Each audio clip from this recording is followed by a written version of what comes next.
প্রাক্তন বিজেপি পঞ্চায়েত সদস্যের বাড়িতে হামলার অভিযোগ তৃণমূল সদস্যা এবং তার স্বামীর দলবলের বিরুদ্ধে। এক রাস্তা নিয়ে বচসার জেরেই তৃণমূল সদস্যা এবং তার স্বামীর দলবল নিয়ে বিজেপির প্রাক্তন পঞ্চায়েত সদস্যের বাড়িতে হামলা এবং তাকে মারধরের অভিযোগ তোলে বিজেপির প্রাক্তন পঞ্চায়েত সদস্য। এবং বিজেপির পক্ষ থেকে এদিন রানাঘাট আইসতলা রানাঘাট কৃষ্ণনগর রাজ্য সড়ক অবরোধ করে কিন্তু বিশাল মিছিল চলে এবং বেশ কিছুক্ষণেই মিছিল কিন্তু চলতে থাকে। তারপরে ঘটনাস্থলে আসে রানাঘাট পুলিশ জেলার বিশাল পুলিশ বাহিনী। পুলিশের আশ্বাস পেয়ে তারপরই বিজেপির পক্ষ থেকে সেই অবরোধ তারা তুলে নেয়। তবে বিজেপির পক্ষ থেকে যাতে দোষীরা যাতে শাস্তি পায়, তাদের গ্রেপ্তার করা হয়, সেই দাবি নিয়ে কিন্তু বিজেপি রানাঘাট থানায় একটি লিখিত অভিযোগ দায়ের করে। যদিও পুরো ঘটনার তদন্তে নেমেছে রানাঘাট পুলিশ জেলা। বিজেপি কর্মী উপরে হামলা করা হলো কেন? অত্যাচারী তৃণমূল কংগ্রেস জবাব দাও। ভারতীয় জনতা পার্টি কর্মী উপরে গতকাল রাত্রে কর্তব্য গালিগালাজ পান্নাকে হুমকি দেওয়া হলো কেন? তৃণমূল কংগ্রেস জবাব দাও। আরে জবাব তোমায় দিতেই হবে, জবাব তোমায় দিতেই হবে। হুমকি দিয়ে বিজেপি রক্ষা যায়নি, যাবে না। হুমকি দিয়ে বিজেপি রক্ষা যায়নি, যাবে না। চমকিয়ে বিজেপি রক্ষা যায়নি, যাবে না। তৃণমূলের দুষ্কৃতীদের গ্রেপ্তার করতে হবে। বাংলার সত্য বিজেপির লড়াই চলছে, চলবে, চলবে। বন্দে মাতরম, বন্দে মাতরম। তৃণমূলের রক্তচক্ষুর কাছে ভারতীয় জনতা পার্টি মাথা নত করছে না, করবে না। গ্রেপ্তার করাতে আমাদের অবস্থান বিক্ষোভ চলছে, চলবে। গতকাল রাত্রে হয়েছিল কি, একটা রাস্তা, আমি 5 বছর মেম্বার ছিলাম, পঞ্চায়েত প্রধানকে বারবার তখন অনুরোধ করেছি, সেই রাস্তাটা আমি করে উঠতে পারিনি।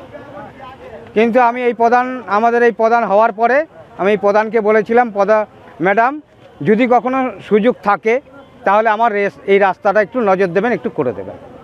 প্রধান সেই আমার আবেদনে সাড়া দিয়ে বলেছিল, ঠিক আছে তুমি একটা আমার কাছে আবেদন করো এবং কয়েকজন পাড়া প্রতিবেশী এসে সই নিয়ে এসে জমা দাও, আমি রাস্তাটা করে দেবো।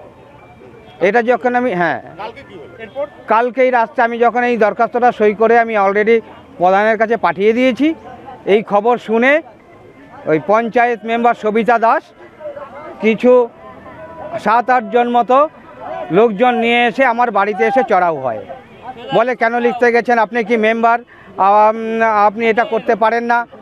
আমি এই বলে আমাকে অকথ্য কাজে গালি স্বামী ওরা আমার বাড়ির থেকে ফোন নাম্বার নেয়, ফোন নাম্বার নিয়ে ফোনে অকথ্য কথা গালিগালাজ করে।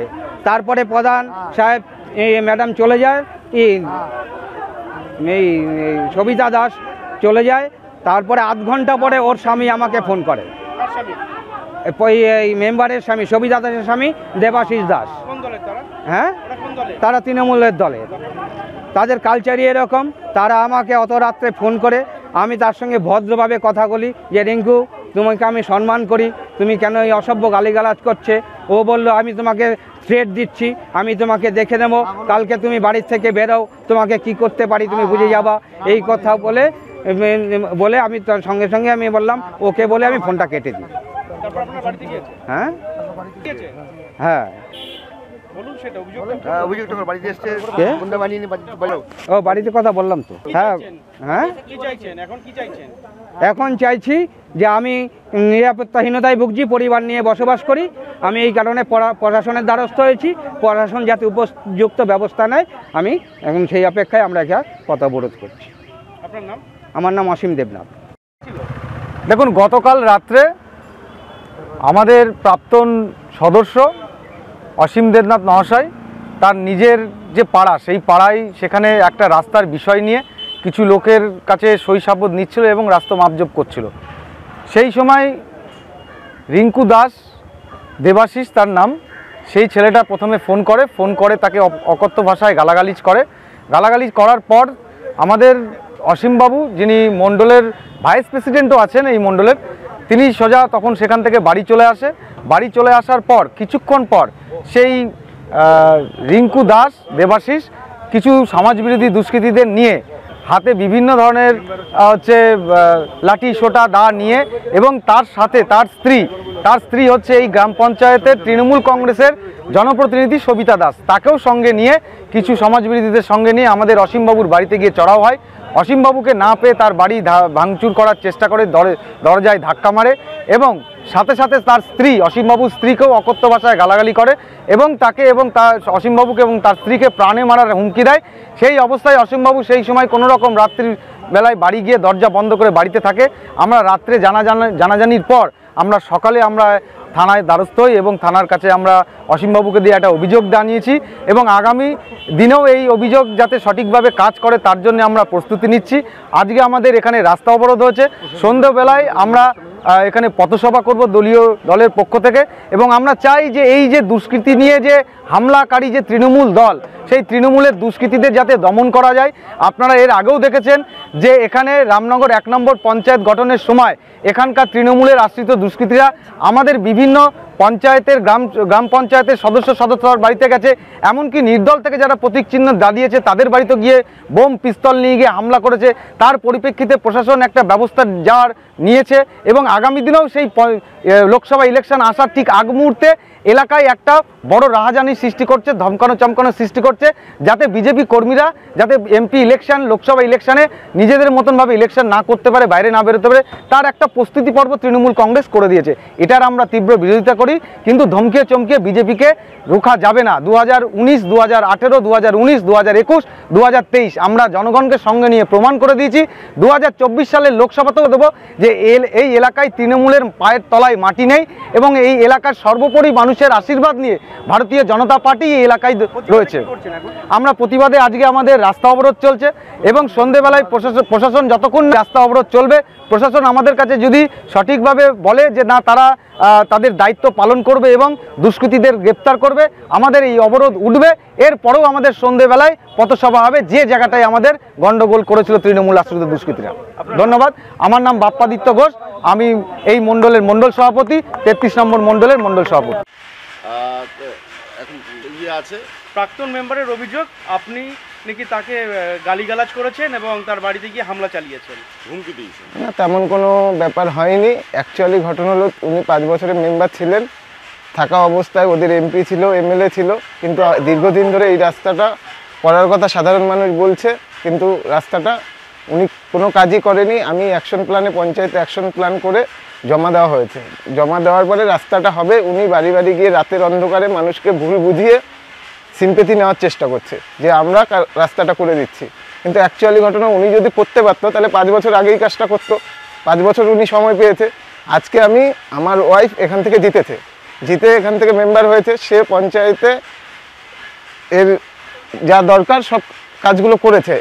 এবার কাজটা হবে, এর মধ্যে 2 মাসের মধ্যে কাজটা হবে, কিন্তু উনি বাড়ি বাড়ি গিয়ে নেওয়ার চেষ্টা করছে। এবার আমার কর্মী সমর্থকদের মধ্যে ওদের কথা কাটাকাটি হয়েছে, কিছু এছাড়া আর কিছুই নয়, তেমন কোনো ব্যাপার নেই। আপনি হুমকি দিচ্ছেন বাড়ি থেকে বেরোতে, অভিযোগ মানুষের নামে করতেই পারে, সেটা আপনিও করতে পারেন, কিন্তু তেমন কোনো ব্যাপার হয়নি।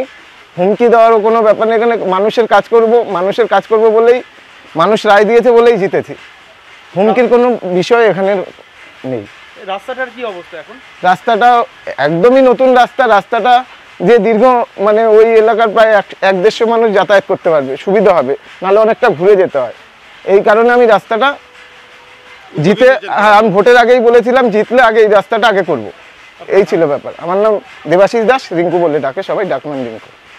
আপনার স্বামীর বিরুদ্ধে একটা অভিযোগ উঠেছে যে প্রাক্তন মেম্বারকে হুমকি বা তার বাড়িতে গিয়ে হামলা চালানো, কি বলবেন এই বিষয়ে? এই ব্যাপারটা টোটালটাই ভুয়ো। আমি এই ব্যাপারটা নিয়ে কালকে রাতেবেলা আমিই গেছিলাম ওই জায়গায়। মেন ব্যাপার হলো গত 5 বছরের উনি ছিলেন বিজেপির মেম্বার।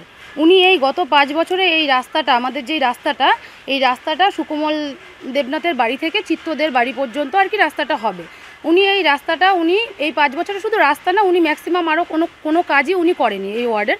সবারই এটা কথা বক্তব্য, কিন্তু মেন ব্যাপার হলো এই জায়গায় জগন্নাথ সরকার আছে, এমপি এমএলএ আছে আমাদের বাবু চ্যাটার্জি, কিন্তু ওরাও এই কাজটার প্রচুর টাকা এসে ওরা কোনো কাজই করেনি। মেন কথা হলো আমি এখন কাজটা করতে গেছি, আমি আমার অ্যানুয়াল ফাংশানে তুলে কাজের সব ডকুমেন্টস দিয়ে আমি পঞ্চায়েতে সব রেডি করে দিয়েছি। মোটামুটি এই ধরুন 2 মাসের মধ্যে কি 2.5 মাসের মধ্যে কাজটা চালু হবে। সেই জায়গায় ওরা রাতেবেলা 9টার সময়, রাত 9টার সময় কারোর বাড়িতে গিয়ে এরকম ধরনের কোনো কাজ হয় আপনারা শুনেছেন কখনো? ওনারা রাত 9টার সময় বাড়িতে গিয়ে, আমাদের এখানে সাধারণ মানুষ সবাই তো শিক্ষিত না, অনেকেই জানে না, পড়াশোনা জানে না, ওরা গিয়ে বুঝিয়ে ভুলভাল বুঝিয়ে ওরা সই নিচ্ছে যে ওরা রাস্তা করে দেবে। রাস্তাটা কি করে একটা মেম্বার তো পারে, একটা প্রাক্তন মেম্বার কিন্তু পারে না। ওনার সাথে আমার ফোনেও কথা হয়েছে, সেইগুলো কথা হয়েছে, আমি ভালো কথাই বলেছি, যা দাদা তুমি রাস্তার ব্যাপারে এই জায়গায় সই নিচ্ছ কী ব্যাপারে? বলছে আমি এই কাজের ব্যাপারটা আমি 1 বছর আগে খাতায় লিখিয়েছি, সেই বিষয়ে যাতে রাস্তাটা হয়ে যায়। উনি আমার সাথে কথা বলছে। এবার আমি বললাম যে তুমি যে লিখিয়েছো, আমি তো পঞ্চায়েতে যাই, আমি গিয়ে তোমার আগের বছরের ফাইলের, অ্যানুয়াল ফাংশনের ফাইলের আমি কোনো কাজ আমি পাইনি, সব মেম্বাররা পেয়েছে। তাহলে উনি বলছে না তুমি সেক্রেটারি ম্যাডামকে জিজ্ঞাসা করবা। আমি বললাম সেক্রেটারি ম্যাডামকে জিজ্ঞাসা করবো, তুমি আমার সাথে যেও পঞ্চায়েতে, আমি খাতাটা ম্যাডাম দিয়ে দেবে, আমি খাতাটা খুলে আপনাকে দেখিয়ে দেবো যে কী কাজ আপনি লিখিয়েছেন, আদৌ আপনি তখন উনি কথাটা আবার অন্যদিকে ঘুরিয়ে নিয়েছে, বলছে না রাস্তাটা হচ্ছে না, তাই আমরা ভাবলাম সবার সই নিয়ে আমরা প্রধান ম্যাডামকে দিয়ে কাজটা করাবো। আমার কথা হলো প্রধান ম্যাডামকে দিয়ে যদি কাজ করানো হয় তাহলে আমি এই পাড়ার মেম্বার কিসের জন্য হয়েছে? আমাকে জনসাধারণ কেন মেম্বারশিপে আমাকে দিয়েছে? আমি তো কাজটা করব, প্রধান ম্যাডাম আমাদের সবাইকে কাজ দেবে, আমরা সবার কাজ ঘরে ঘরে পৌঁছে দেবো, এটা হলো আমাদের বক্তব্য। তা উনি এই কথা বলছে ঠিক আছে যদি করেও তাহলে তো খুব ভালো। এবার আমাদের কর্মীর সাথেই হয়তো ওনার কোনো কথা বিরোধ হয়েছে, এবার কেউ হয়তো কথাটা করেছে, উনি রেকর্ডিং করেছে, আমার স্বামীর রেকর্ডিং নাই, হয়তো ওরা আমাদের কর্মীদেরও হয়তো নাও হতে পারে, ওরাই হ্যাঁ ওরা ফেক রেকর্ডিং করে, ওরাই হয়তো কোনো রেকর্ডিং করে আমার স্বামীকে বদনাম করার জন্য করছে। এমনিতেই তো রাস্তায় রাস্তায় ঘুরে বেড়াচ্ছে, ওরা নিজেরা চুরি করছে, বলছে আমাদের পার্টিরা চোর, আমাদেরকে উল্টো আমাদের সাধারণ মানুষকে ওদের কিছু কর্মী আছে ঠেট দিচ্ছে যে রাস্তায় তোরা চোরের পার্টি করছিস, তোরা 2 দিন পরে রাস্তায় পড়ে থাকবি। তার মানে এটা কি ঠেট দেওয়া? মানে ওকে মেরে ফেলে রাখবে? তাহলে এই ব্যাপার নিয়ে তো আমরা মোবাইলে ক্যামেরা করে আমরা কিছু করে আমরা তো রাস্তা অবরোধ করছি না। ওদের কোনো কাজ আছে সেটা বলুন, ওরা নিজেরা কাজ করবে না, আমাদেরকে কাজ করতে দেবে না, ওরা গিয়ে রাস্তায় বসে ওরা পথ অবরোধ করবে, এটাই হলো কাজ। আপনারা দেখবেন 2 দিন পরে ওরা এই সমস্ত ধরনের পথ অবরোধ যা কিছু আছে সব করছে। আমরা কজন করছি সেটা বলুন, আমরা কজন করছি? আমাদের মেন টার্গেট হলো আমরা সবার জন্য কাজ করবো। আমাকে যে প্রতিনিধি করেছে, আমাদের কথা হলো আমরা ঘরে ঘরে কাজ করবো। উনি যে 5 বছর যদি কাজই করতো তাহলে আমাকে কিন্তু আমার ইলেকশনে জিতে আমাকে 1 মাসের মধ্যে দুয়ারে সরকারের মধ্যে গিয়ে সবার বাড়িতে গিয়ে আমাদের জেরক্স নিয়ে আমি 50-60 জনের কিন্তু বৃদ্ধ ভাতা কিংবা লক্ষ্মী ভাণ্ডার আমি করে দিতে পারতাম না যদি উনি করতো। বছরে দুবার করে দুয়ারে সরকার বসে। হ্যাঁ একদম ভুয়ো এটা, ওরা সিম্পিতি নেওয়ার জন্য আমাদের পার্টিকে আমাদের দলকে বদনাম করার জন্য এটা ওরা করছে। মেন ব্যাপার হলো এই জায়গায়। আমার নাম সবিতা দাস, আমাদের রামনগর 1 নং পঞ্চায়েতের আমি সদস্য। নদিয়া থেকে কুহেলি দেবনাথ, এভিএন নিউজ বাংলা।